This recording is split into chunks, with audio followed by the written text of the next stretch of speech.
Eco town అంటే వద్దు వద్దు అన్నాం. Eco town, eco town, GO 20, GO 20, GO 20 రద్దు చేయాలి. డంపింగ్ యార్డ్ వెంటనే. బండరావిరాల 268 సర్వే నెంబర్లో ఉన్న 494 ఎకరాల అద్భుతమైనటువంటి పరిశ్రమలు పెట్టడానికో, అక్కడ స్కూళ్లు పెట్టడానికో, హాస్పిటళ్లు పెట్టడానికో అనుకూల యోగ్యమైనటువంటి భూమిని ఇవాళ రేవంత్ రెడ్డి అనే ఒక గద్ద కళ్ళు పడి ఇవాళ అక్కడ ఒక డంపింగ్ యార్డ్ పెట్టుకుంటే ఆ డంపింగ్ యార్డుకు వ్యతిరేకంగా మనల్ని, మన భూములను, మన ప్రజల జీవితాలను, భవిష్యత్ తరాలను కాపాడుకోవడం కోసం అని చెప్పని 16 గ్రామాల నుండి విచ్చేసినటువంటి అమ్మలు, అక్కలు, అన్నలు, చెల్లెళ్ళు అందరికీ కూడా తెలంగాణ ఉద్యమ అభినందనలు తెలియజేస్తా ఉన్నారు. వారికి నాయకత్వం వహిస్తున్నటువంటి ఒక పెద్దలు ఇప్పటిదాకా అద్భుతంగా మనందరికీ కూడా భవిష్యత్ ఉద్యమ కార్యాచరణను నిర్దేశించినటువంటి ఒక గౌరవనీయులు మంచిరెడ్డి కిషన్ రెడ్డి గారు, అదేవిధంగా పార్లమెంటుకు, భువనగిరి పార్లమెంటుకు సభ్యులుగా పోటీ చేసినటువంటి క్యామా మల్లేష్ గారు, అదేవిధంగా మనందరినీ ఉద్దేశించి ప్రసంగాలు చేసినటువంటి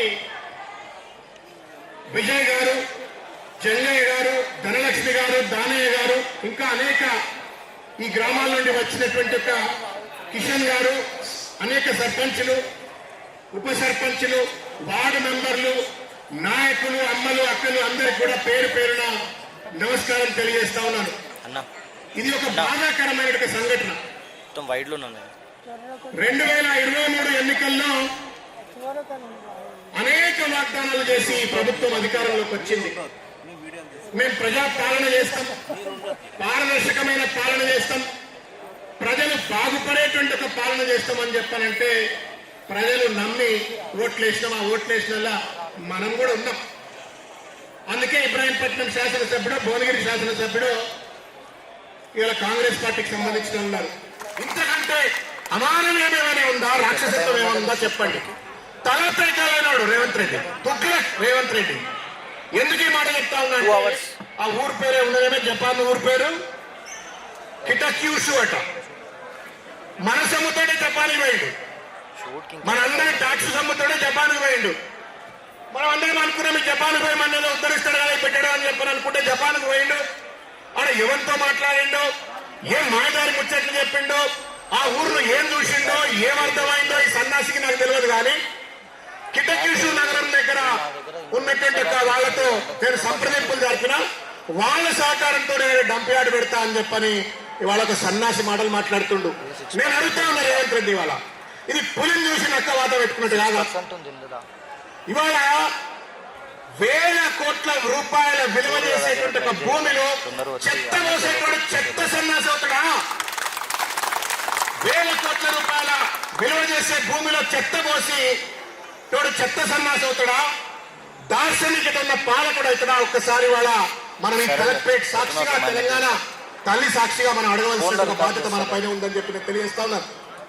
పచ్చగా బతుకుతున్నటువంటి ఒక 16 గ్రామాల ప్రజలు వాళ్ళ పచ్చదనం చూసి, సంతోషం చూసి కళ్ళల్లో నిప్పులు పోసుకుంటే మనిషి అవుతాడా, రాక్షసుడు అవుతాడా రేవంత్ రెడ్డి ప్రభుత్వాన్ని మనం నిలదీయాల్సిన అవసరం ఉంది. అలా ఇంతమంది అన్న చెప్పిండు, మనం ఇక్కడికి వచ్చినప్పుడు మనం జరగబోయేటువంటి ఒక విపత్కరాన్ని మనం అర్థం చేసుకోలేకపోవచ్చు. ఒక్కసారి జవహర్లాల్ పోతే మీకు అర్థమవుతుంది. మన పిల్లలంతా కూడా ఇవాళ ఆగమయ్యేటువంటి ఒక పరిస్థితి. పచ్చగా బతుకుతున్నాం, రేపు ఆగమయ్యేటువంటి ఒక పరిస్థితి ఏర్పడుతుంది. కాబట్టి పెద్ద ఎత్తున వీటికి వ్యతిరేకంగా మనం పోరాటం చేయాల్సిన అవసరం ఉందని చెప్పి సందర్భంగా తెలియజేస్తా ఉన్నాను. నేను రేవంత్ రెడ్డి అడుగుతా ఉన్నా, మెగా మోకాళ్ళకి వచ్చిందా సార్ మీకు ఏమన్నా? ఎవరి రోల్ మోడల్ తీసుకొని మీరు నగరానికి అత్యంత సమీపంలో ఔటర్ రింగ్ రోడ్డుకు 3 కిలోమీటర్ల దూరం కూడా లేనటువంటి దగ్గర డంప్ యార్డ్ పెడతావా? నువ్వేమన్నా నాకు అర్థం కాదు. బుద్ధిజ్ఞానం చేసే పనేనా? కనీసం అర్బన్ డెవలప్మెంట్ అంటాం మనం, నగరీకరణ, భవిష్యత్ తరాలకు అవసరమైనటువంటి నగర అభివృద్ధి అని చెప్పని అంటాం. ఆ కనీస సోయినటువంటి ఎవడు కూడా ఓ 100 కిలోమీటర్ల దూరం పోయి ఆ డంప్ యార్డ్ పెట్టాలి. పెట్టదలుచుకుంటే అడవిలో ఎక్కడో చూసి దూరంగా పెట్టాలి. అట్లా కాకుండా మనుషులు ఉండేటువంటి ఒక 16 గ్రామాల ప్రజలు, వేల మంది బతికే దగ్గర, పేదలు బతికే దగ్గరకు వచ్చి నేను డంప్ యార్డ్ పెడతా అని చెప్పని పత్రాలు జారీ చేసినట్టుగా దొంగ 20 జీవో బతికొచ్చేట హక్కు నీకు ఎక్కడ రేవంత్ రెడ్డి? దీనికోసమైనా నీకు అధికారం ఇచ్చింది? నేను అడుగుతాను రేవంత్ రెడ్డి గారు, నేను అడుగుతాను మల్లెడ్డి రంగారెడ్డిని, నేను అడుగుతా ఉన్న కుంభం అనిల్ రెడ్డిని, మీరు వచ్చి ఆ చెత్త పక్కన ఇల్లు కట్టుకుంటారా?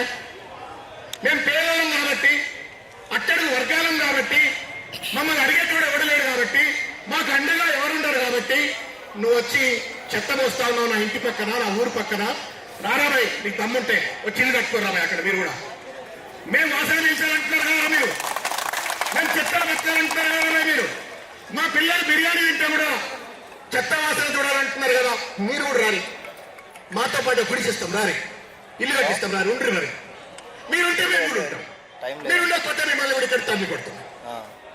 ఎక్కడ న్యాయమైతే చట్టం ఉంటుంది. రేవంత్ రెడ్డి ఆయనకాయన హిట్లర్ అని చెప్పుకున్నాడు, నిజంగానే హిట్లర్ పరిపాలన.